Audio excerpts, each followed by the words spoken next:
This Torah class is brought to you by TorahAnytime.com. Bruchim Habayim, welcome everybody to the Machon Maggid Harakiah event here in Miami 5784. I'm currently assisting as director for Shul.com. Shul.com is an organization that helps rabbis coming down to Miami and to Deal, New Jersey, where we set up for them Torah classes, events, recording, all the infrastructure from beginning to end. It's a pleasure to be able to host Rabbi Glatstein tonight. He's a real, true Talmid Chacham. Tens of thousands of classes. It's the real meat and potatoes. You know, you hear sometimes speakers of motivation and inspiration, and that's all good. But there's also real Torah, and this is what we're here for tonight. So without further ado, Rabbi Daniel Glatstein.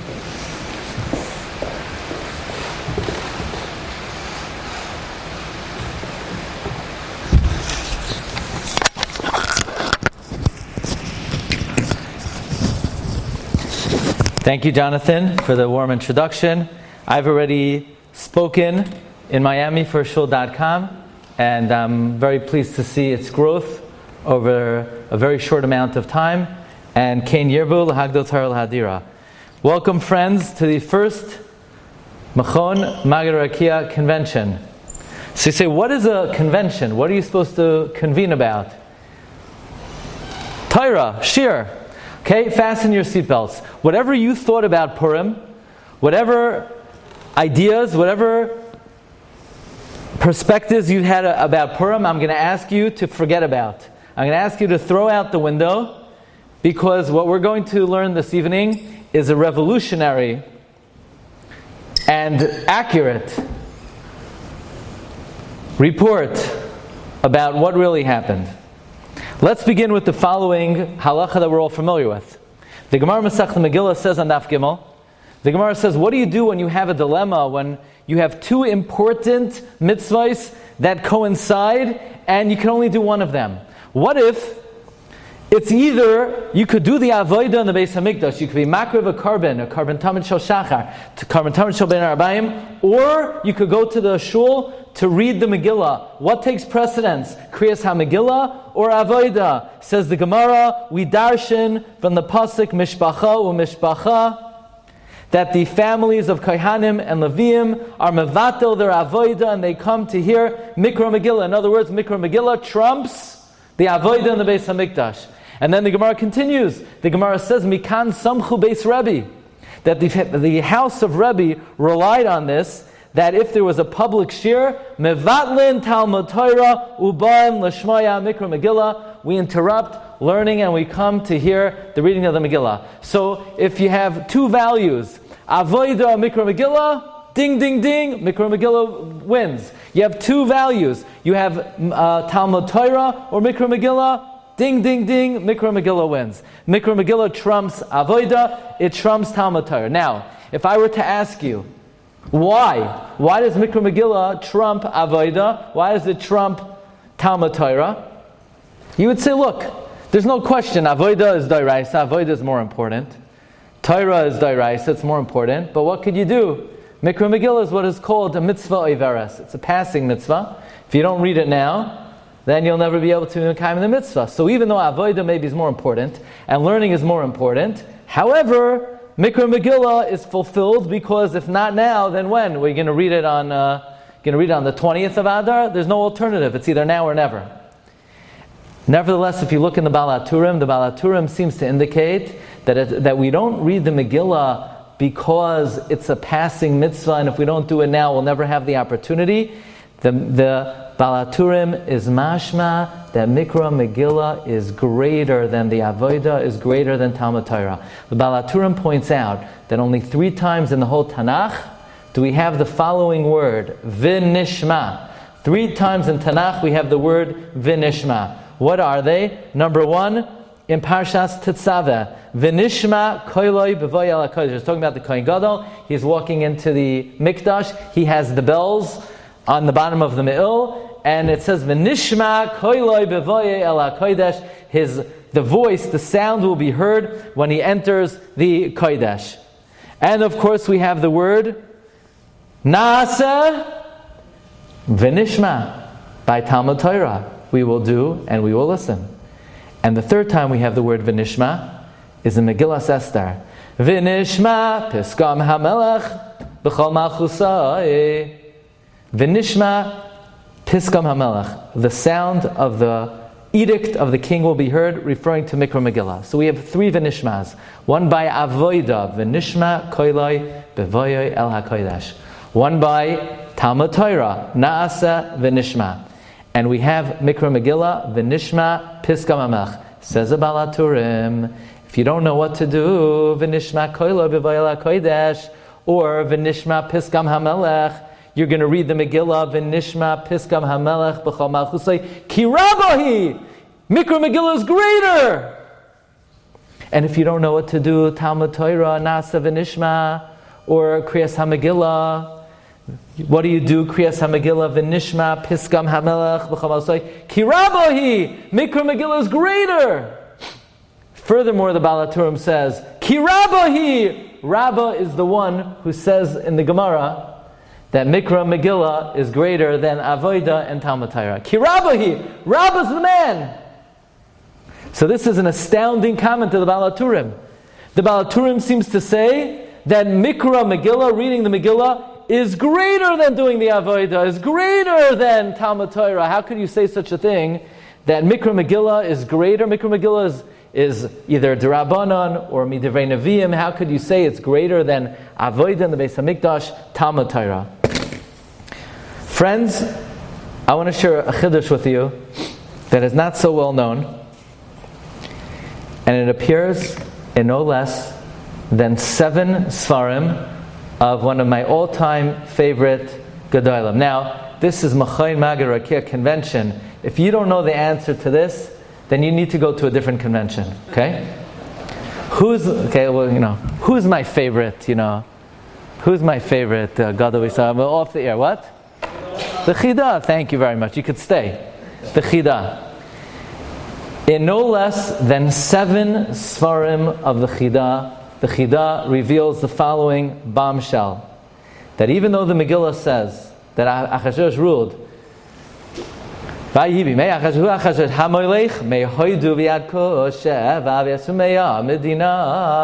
ruled 127 Medinas, and they told you in kindergarten Achashverosh ruled over the whole world, and you read the Gemara in Megillah that he was Malach B'Kippah, he ruled over the globe. Says the Chida, it's not true. Achashverosh never ruled over Spain.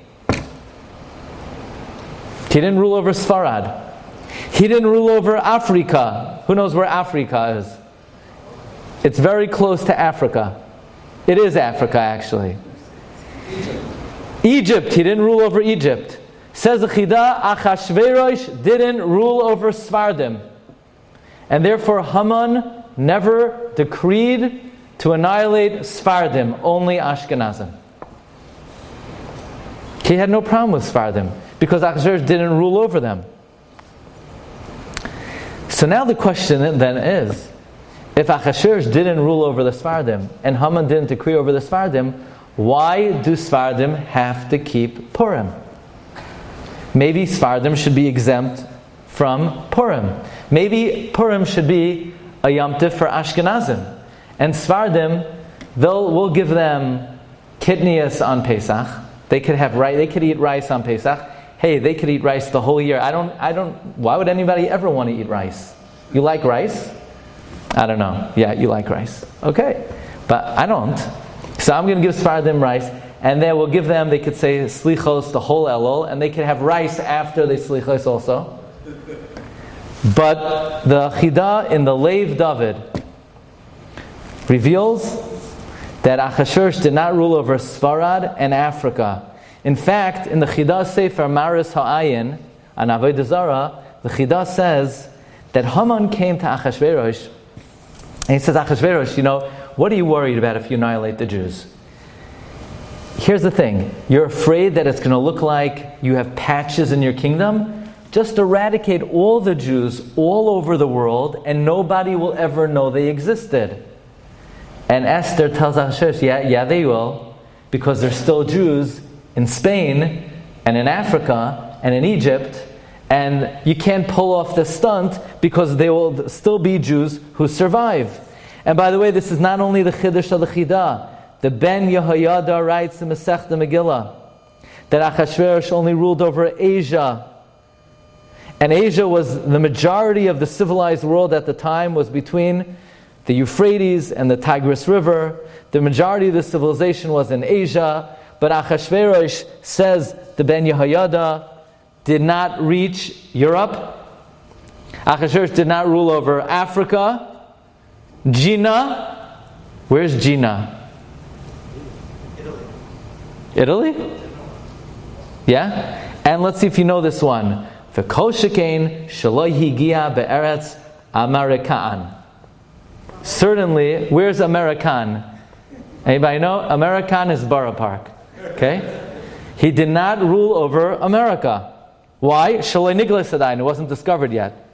Therefore, when the Gemara says Achashverosh ruled over the Kippah, it means he ruled over the civilized world that was known about. Because if you look in the Medrash says there are 252 Medinos in the world. So Achashverosh ruled over 127, majority, Roiv. And therefore, the Chida brings the very interesting question that why do Sefardim have to keep Purim? Their lives were never in danger.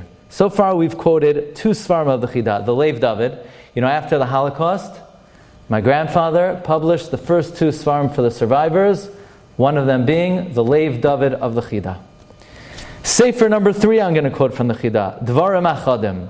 Here the Chida says that this is not my Chiddush.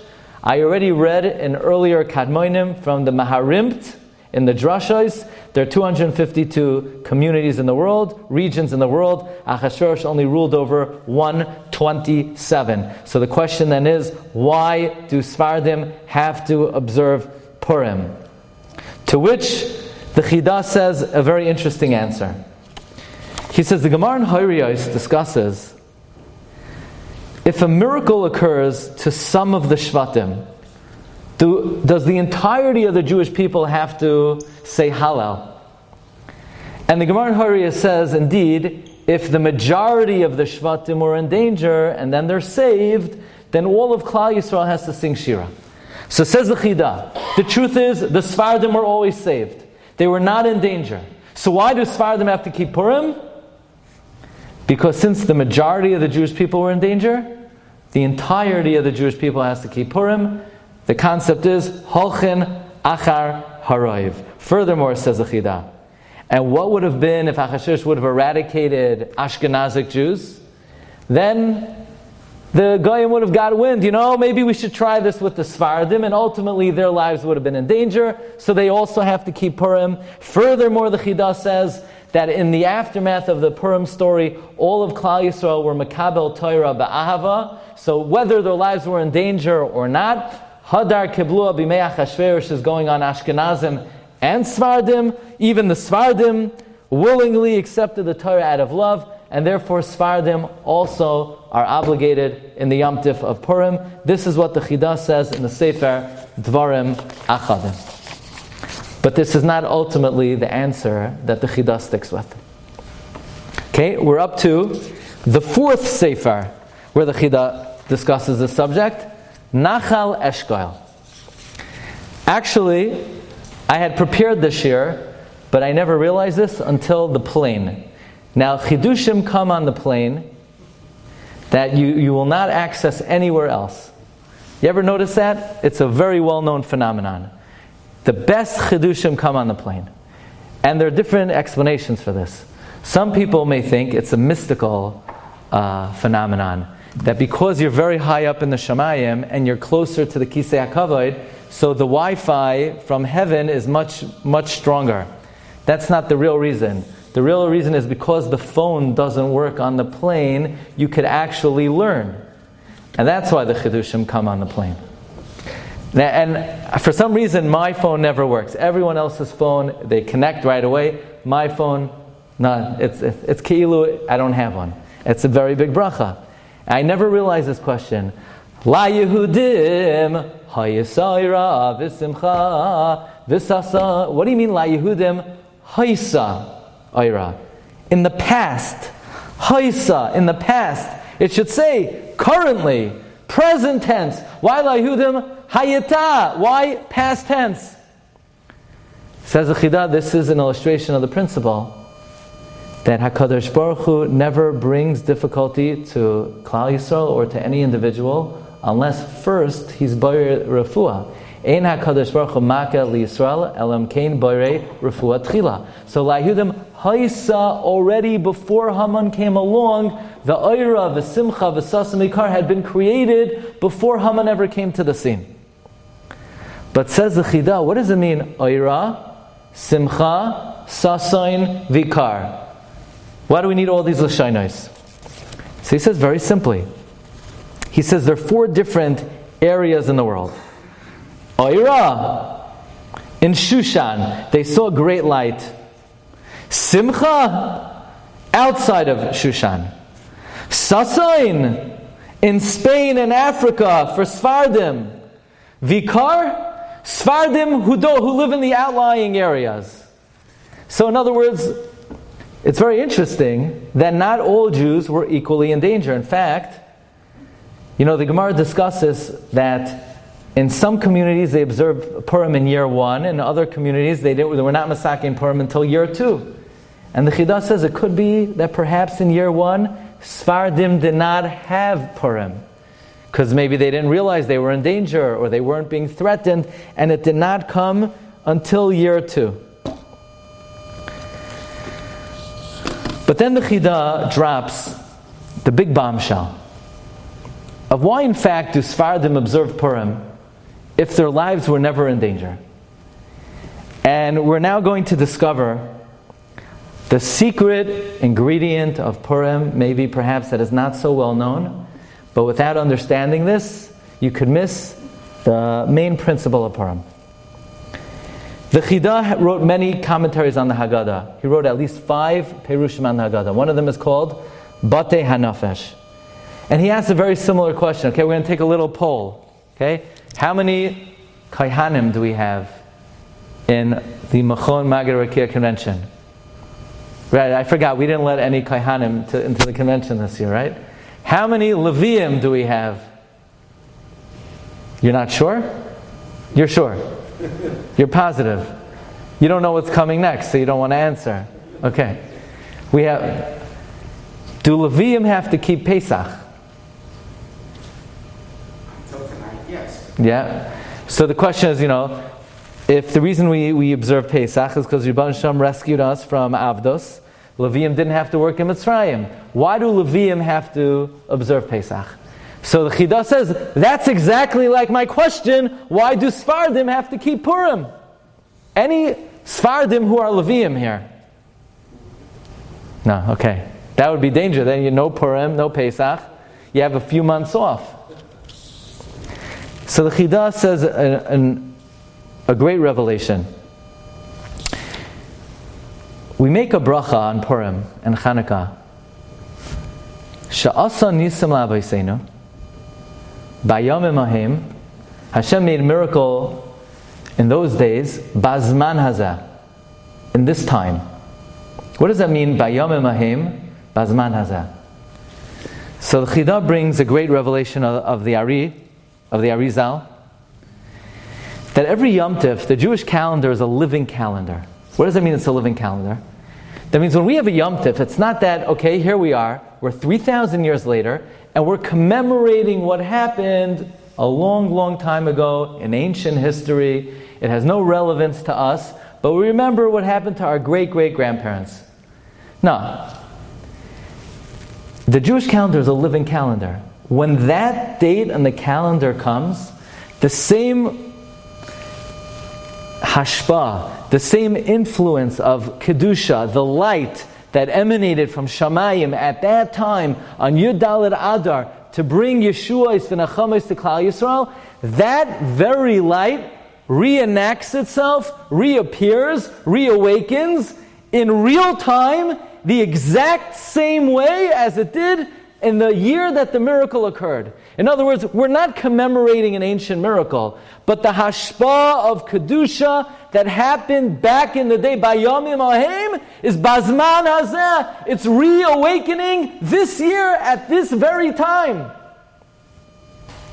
And therefore, says the Arizal, Sefardim were not in danger and they were not threatened, but we don't celebrate Purim because our lives were saved. The celebration of Purim is, we're celebrating a gift from Shemayim. What was that gift? Great influence of Kedusha came down on that day, 3,000 years ago, and it reoccurs, and reappears, and reawakens every single year at this time of the year. And therefore, whether you're Sephardi, Ashkenazi, Egyptian, Moroccan, Yemenite, you eat rice, you don't eat rice, you like rice, you're allergic to rice, whatever your relationship with rice is, you have to observe Purim. Because it's a certain influence of light that comes down. So you'll say, okay, was there something distinct or unique about the light of Yud Dalet Adar more than any other time of the year? And in fact, we're going to learn something out of this world. Please take a look at number 12 on your sheets. Lines of the Chassam Sofer. Rabbi Yankov Lev is going to send this out to a few hundred people immediately. Okay? This is perhaps the most astounding comment in all the writings of the Chassam Sofer. Chassam Sofer says, She'or Kadosh HaKolol b'Megillah, the great holy light that's included in the Megillah, Hu Mamish Yoiseh Gadol v'Nichbad, Mitorasenu HaKadosh Ba'atzma. It's greater and more honorable than the Torah itself. You ever hear anything like that? The light in Megillas Esther is greater than the light in the Torah itself. El Malei Amrei, if the Chassam Sofer did not say this, you couldn't say such a thing. You know, it would be, you would think it's Ef Shel Amrei. Now, I always thought that the Lashon of Chassam Sofer was, it's Kemat Yoiser Gadol. No, he doesn't say that. He says the light of Megillas Esther is Mamish Yoiser Gadol v'Nichbad. It is greater. How can you say that? What does it mean? The Arizal tells us that La'asad Lavai, all the books of the Chumash will become all the books of Tanakh will become batal, except for Megillas Esther. You ready for this lashon of the Arizal? Ve'hatamhu, look at number 13 in the Shar Kavanos. La'olam lo'haya nes gadol kazeh. There was never such a great miracle. Lo'i b'shabbasos v'lo'i b'yamim toivim lehiskayim ha'arazu. There was never such a light in this world like the light of Purim. In other words, the Rebbeinu Shalom has spiritual influences. The greatest hashpah the Rebbeinu Shalom ever brought to the world was Purim. The greatest influence the Rebbeinu Shalom ever brought to the world was Purim. And Arizal brings in the Pri Eitz Chaim, Hashem Yisbarach roitza lahitav imanu. Hashem wanted to bestow goodness on us. Ulahoyer lanu b'chol zman uzman, and to illuminate for us in all times. Uv'chol shana v'shana. V'shet tamid b'yamim ha'ela yisgale oisai ha'ara shel Mordechai afilu achar heyoisan v'tishar kayemes tamid. Says Ari, listen to this. Ha'ara hazois loy hoisa loy b'shabos v'loy b'yomtiv ela b'purim bilvad. The light of Purim, there's nothing ever comparable to it. Not Shabbos, not Pesach, not Shavuos, not Chanukah. So how do we understand this? It seems like, if I were to ask you, the Rebbeinu Shalom has given a lot of gifts to our people. He gave us a Torah. He's given us Shabbos. He's given us Yom Tov, Pesach, Shavuos. What was the most sublime, elevated, spiritual gift the Rebbeinu Shalom ever bestowed to Klal Yisrael? The Arizal says the greatest are ever to come from HaKadosh Baruch Hu to the Jewish people is Purim, is Megillas Esther. I mean, would you have thought that? How do we understand that? Why would the Megillah be the greatest light to ever come from HaKadosh Baruch Hu? How could something be more sublime than the Torah itself? You know, if I were to ask you, is there any document holier than the Torah? You know, before you came in here, you would say, of course not. How could such a thing be? So I want to share with you a very simple medrash. Take a look at number 15. Rabbi Chanina bar Yitzchak Amar. Rabbi Chanina bar Yitzchak says, Shloisha noivloisein. There are three things in this world that are a noivel. Anybody know what's a noivel? A noivel means a semblance of, a shemetz of. There are three things in this world that are a little flavor of the real thing. You know what they are? Noivelas misa shena. A semblance of death is sleep. Sleep is a semblance of death. So people say it must not be too bad. But the Medrash says a semblance of death is sleep. Noivelas nevuah, a semblance of prophecy. Chaloim is a dream. Noivelas ha'olam haba, Shabbos. A semblance of the world to come is Shabbos. We're all familiar with that. Shabbos is the 60th of olam haba. A dream is the 60th of prophecy. Sleep is the 60th of death. But the Medrash continues. Rabbi Abin Moisef Oid Tartan. A semblance of the light of above is the sun. And here's the clincher. Noiveles chachma shalmala Torah. A semblance of the wisdom on high is the Torah. See, we're accustomed to thinking the Torah is the most sublime form of wisdom because somehow the Rebbeinu Shalom and the Torah are one. Nevertheless, the Torah is only a way with which the Rebbeinu Shalom has allowed us to recognize His wisdom. Of course, the Rebbeinu Shalom is an entity unto Himself. The Rebbeinu Shalom is a Metzius b'fnei atzmai. He gave us the Torah so that we could have some recognition of His Chachma. But that means that lemala mi Torasai is Chachmasai. That above and beyond the Torah is the wisdom of Hashem Himself. Okay, you got that concept?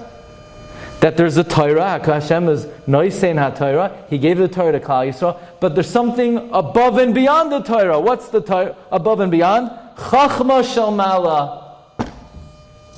It's a Medrash, not me, I couldn't say such a thing. The Medrash says, a noivel of Chachma Shel Mala is Torah. So the question is, did Hashem ever give Kallah Yisrael something that's not Torah, that's from Chachma Shel Mala? So last week, we had the Zechus to visit the city of the Chida, Livorno. You ever hear of Livorno? It's in Italy. And do you know who was buried in Italy? The Chida. Now, we tried to arrange the trip. Anybody know what's the Chida's yard site? Yod Aleph Adar is the Chida's yard site. And I wanted to go to the Chida's kever. Now, where's the Chida buried? He's buried in Har Menuchos, right? He's buried in Har Menuchos. But he wasn't originally buried in Har Menuchos. Originally, he was buried in Livorno. And they have the original matzeva of the Chida in Livorno. So I wanted to go to the Chida's original matzeva on his yard site on Yud Aleph Adar. That would be spectacular, to be at the original spot where the Chida was buried, where his original matzeva is on the... We couldn't work it out. The logistics didn't allow it. We went one day later. So, you know, you can be off by one. It still counts.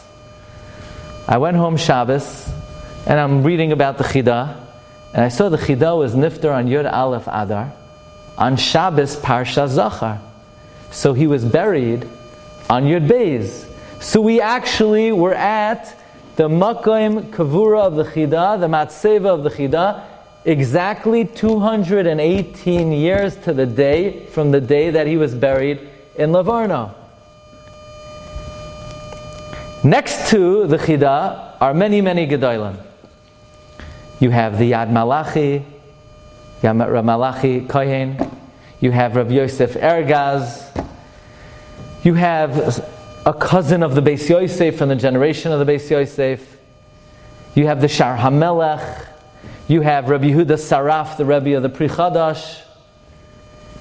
And right there in Livorno, on that all-star line, you have Reb Chaim Kohen.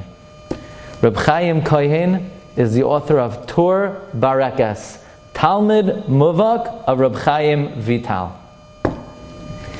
And in the great Sefer, Shvilei Pinchas on Purim, I remember seeing this many years ago, he brings a Chidush Noira V'Oyam from Reb Chaim Kohen, the Talmud of Reb Chaim Vital, to explain this medrash. If Torah is only a noivel of Chachma Elyoina, did the Rebbeinu Shalom ever in the history of the world give Klal Yisrael a little flavor of what the Chachma Elyoina is? Yeah, one time. Megillas Esther. Megillas Esther is, in a way, Lamala min HaTorah. It's the raw, divine wisdom of HaKadosh Baruch Hu. You know, I'm sure you're familiar.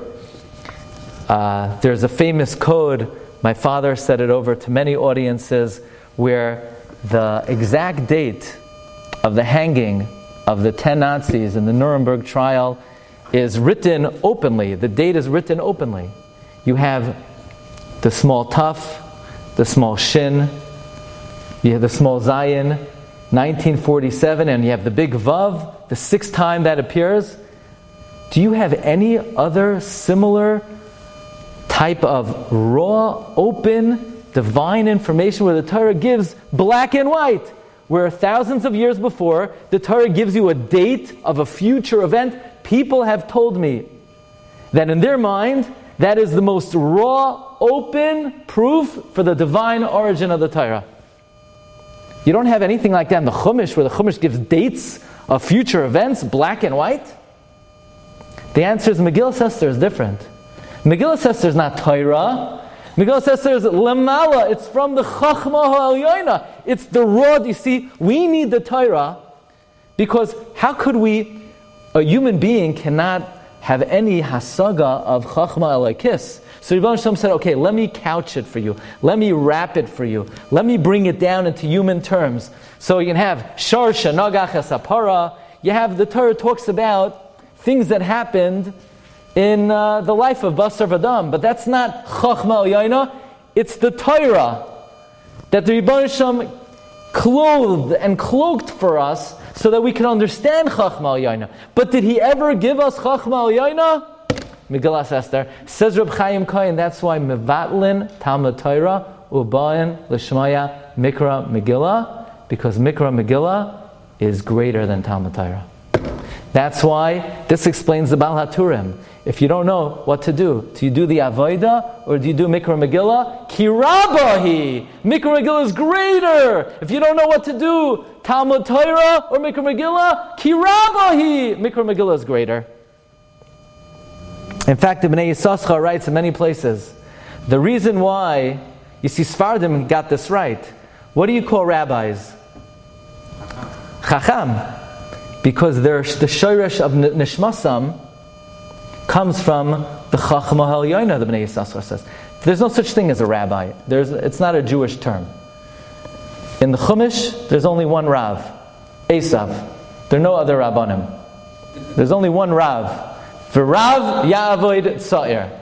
The Abarbanel came to Italy. He said, he came here, he saw a new kind of person, rabbis. He says, it's a mimic of a professor or doctor, but it's not there's only Chachamim. Where is the root of your soul? The root of the soul is Chachma Ha'elyoina. La Yehudim Haisa Oira, the oil of Megillas Esther is a light of which the world had never seen before and never will see again. The light of Purim is a light that the world never saw. Says the Chida, the reason why Sefardim observe Purim, it's not because their lives were in danger. It's because Purim is not a celebration of the fact that the Rebbeinu Shalom saved us. It was a celebration of the greatest gift the Rebbeinu Shalom ever gave to Klal Yisrael. A spiritual light and influence, the likes of which the world never saw. Greater than the giving of the Torah. So I want to share with you a very interesting thought. According to the Chida, Sefardim's lives were never endangered in the times of Purim. There's a very eerie parallel then, that there was another Gezerah in our century, someone, Mizera Amalek, someone who has his roots in Haman. Of course we know Hitler. And also the Imrei Emes said that primarily, that was a Gezerah on the Ashkenazim and not on the Sefardim. And the Imrei Emes gave a reason even. Imrei Emes wrote that the Sefardim who show proper kavod l'tefillah, Hitler was not able, for the most part, to make a Gezerah upon them. And I'm not commenting regarding anyone deserving or not deserving. Let's just observe one simple fact. That the two Gezeros of Lahashmid, Laroig, Uliabed in our history, in the times of Haman and the times of Hitler, were both predominantly on Kehilas Ashkenaz and not on the Sefardim. But I want to ask you another question. You know, in the Megillah we read, La'ihudim haisa oira, v'simcha v'sasain vikar. That after the miracle of Purim, we had bris milah. What do you mean we had bris milah? Haman wasn't trying to be Mavata bris milah. Was Haman trying to eradicate bris milah? What do you mean we had bris milah? We always had bris milah. We still had it. We still have it. We always had it. Why are we celebrating? Why is Purim a celebration of bris milah?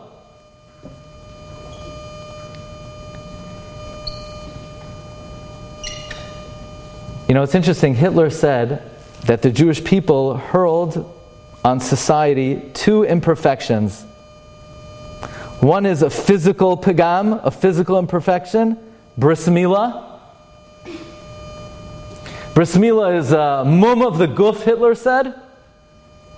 And the conscience is a mum of the personality. And Hitler said, we're going to free man of the shackles of the Jew, and man will revert back to being a barbarian, without a bris milah and without conscience. Now we understand why Hitler wanted to eradicate and completely destroy the body of the Jew. You know, it's one of the only times in our history where Hitler wanted to completely remove any vestige, not just of the memory of the Jew, but of the body of the Jew. Why did Hitler want to destroy the body of the Jew? Because the body of the Jew with the bris milah represented to the world a certain discipline. So Hitler wanted to eradicate bris milah. You know, the Vilna Gaon has the same diuk regarding Haman. Haman's gezerah was lahashmid, laharoig, uliabed. The Vilna Gaon says, if you take a look at number 23, a person has 4 dimensions: nefesh, ruach, neshama, guf. The nefesh and the guf go together. That's the body. The neshama is to do mitzvahs. Haman wanted to destroy everything. Lahashmid, mitzvahs, keneged the neshama. Lahareg, keneged the ruach. La'abed, Haman said it's not enough that Jews can't do mitzvahs. He wanted to destroy the guf. Why did Haman want to destroy the guf? I think because Haman, like Hitler, understood that even the guf of the Jew represented discipline to the world. The bris milah of the Jew represented discipline to the world. So it wasn't enough for Haman to destroy Torah mitzvahs. It wasn't enough for him to kill us. He wanted to be ma'abed the gufei Yisrael. So it's a very eerie parallel that almost in every dimension, that what Haman wanted to do to Kallah Yisrael, he wanted to stop Torah mitzvahs. He wanted to destroy the guf of Kallah Yisrael. He wanted to destroy Bris Milah, and that's why after Purim we say Vikar. It's a celebration of Bris Milah, because Rebbeinu Shem didn't just rescue our lives, but He preserved Kedushas Guf Yisrael. And both of these instances, and both of these Rishaim, their Gezerah was only on Kehilas Ashkenaz and not Kehilas Sfard. It's mind-boggling to observe this parallel. That in the both decrees against the Jewish people, the two most severe Gezeros on Klal Yisrael, Haman and Hitler both, for the most part, absolved Kehilas Sfard. So the Chida is bothered. So why do they have to celebrate Purim? And the Chida says, in his opinion, there's only one answer. And again, this is something the Chida speaks about in 7 of his Sfarim. It's a celebration of the greatest hashpah of Kedusha the Rebbeinu Shem ever gave Klal Yisrael. I want to end off by reading a passage from the Lev David in number 11. If you take a look on your sheet, number 11, in the second column. He says that this great light that the Rebbeinu Shem brought on Purim. First, take a look in number 11 in the second paragraph. V'yitachen shezeh nichlal b'nusach shetiknu chazal, asher asa nisim la'avoseinu b'yamim hahem b'zman hazeh. B'yamim hahem, in those days, higdil Hashem la'ashbiya, shefa Yeshua v'rachamim. Hashem magnanimously influenced us with salvation and mercy. V'israchish l'hunisa. V'gam bizman hazeh mischadesh hashba'as harachamim. And in this time, also, there's a great influence of rachamim. But please take a look in the final paragraph in number 11, where the Chida makes a very bold prediction. Says Reb Chaim Yosef David Azulai, the light of Purim is such a powerful light. Uve'enai hadavar pashut. In my eyes, it's obvious. Shem kol Yisrael hayoim hazeh. That if all of Israel on this day, asher zera Amalek latevach yuval, the day that we slaughter Amalek, v'nafal Haman harazeh, if all of Klal Yisrael, hayunoyagim, the Chida says on the third line, b'seder kedusha, if Klal Yisrael would accord themselves in holiness, the hasimcha, what day in the calendar is, so to speak, the most misdirected, misguided day on the calendar? The most abused day in the calendar is Purim. People drink excessively until, they're wasted. You have Bachrim, they spend the whole day collecting money. It's great. But when they can do Purim? When do they celebrate Purim? What happened to Purim? Says the Chida, if on this day the Simcha would be Mikudeshes, v'yeser hayoim oiskim b'Torah, and the rest of the day, besides Megillah and besides the mitzvahs hayoim, one would be involved in Torah, kol echad kafi shiura, each person according to their madrega. Al kain b'schar zeh hayinu negolim geulas oilam, we would be redeemed eternally. V'yimcha zecha Amalek, we would wipe out Amalek. Because on the day that Amalek began to fall, Im Yisrael hayinu misamtsim b'Torah mitzvahs, Amalek would be destroyed completely. Uva letzion goyal. Umagam asher roiv Yisrael marbim tzedakah yom hazeh. Especially the majority of Klal Yisrael, they do so much tzedakah im amelei Torah. And how many hundreds are dedicated to mitzvahs? All of this tzedakah and all of this kedusha and all of this Torah. By the way, Chassam Sofer writes, he has a tradition from his Rebbe, Reb Mendel Lilig, that anyone who is oisek b'Torah between Megillah Shalayla and Megillah Shalyom, muftach loy shahu ben olam haba. Says the Chida, Ulekoyach avodaseinu hayom ein safek shahoisa mapalas amolik gemura v'tifrayesha geula shalema. Chida gives a guarantee that if Kallah Yisrael would dedicate themselves on Purim, l'kedusha, l'Torah, l'tzedakah, u'lemitzvos, miyad ha'geula ba'im. So this is the great revelation of the Chida, that Purim is more than just a celebration of our lives being saved, because this was not something that all of Kallah Yisrael benefited from in the same way. Purim is an appreciation that the greatest, the brightest, most brilliant illumination of Kedusha in the history, through Hashbas Kedusha, through Hashbas of Torah, came on Purim. And it was not only Bayom Mahim, it was also Bazman Hazeh. So if Kallah Yisrael ever needed to tap in to such a day, we need it now more than ever. And we should be zoicha to take advantage of this great opportunity, and look forward to seeing everybody Bez Hashem tomorrow, continuing in the beautiful Yarchei Kallah. Thank you, Reb Nosson Weldler, for all of the arrangements. And yeah,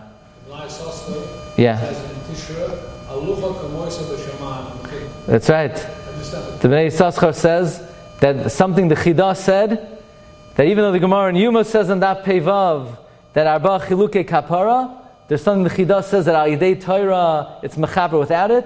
Whatever the Chida says down here in this world, they paskin like that in the Bezdin Shamala. So, and there was just the Yarchei of Rabbi Melech of Lezhensk, who says that Hashem brought the Chida to this world to ward off the Sitra Achra. Through the Svarim of the Chida, it pushes off the Sitra Achra. So tonight we learned from 7 of the Svarim of the Heilige Chida. Zechusa Yagin Aleinu. Thank you very much. Gute Nacht. Shkayach. You've just experienced another Torah class brought to you by TorahAnytime.com.